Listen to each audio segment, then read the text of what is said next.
আসলে একদমই তাই। এদের কোন ভাষায় তিরস্কার জানাবো সেই ভাষা তো আর নেই।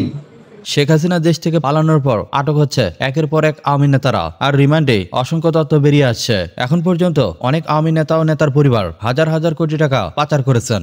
এর পাশাপাশি বর্তমান সরকারের আমলে বিভিন্ন উন্নয়ন প্রকল্পে হাজার হাজার কোটি টাকা দুর্নীতি হয়েছে। আর শেখ হাসিনা দেশ থেকে পালানোর পর বিভিন্ন মাধ্যমে দুর্নীতির চিত্রগুলো সবার চোখের সামনে উঠে আসছে। আর এইভাবেই দুর্নীতি দেখে সাধারণ মানুষের আওয়ামী লীগের প্রতি প্রতিহিংসা দেখা দিচ্ছে, যার কারণে বিভিন্ন জায়গায় আওয়ামী নেতাদের উপর হামলা সহ তাদের ঘরবাড়িতে ভাঙচুর হয়েছে।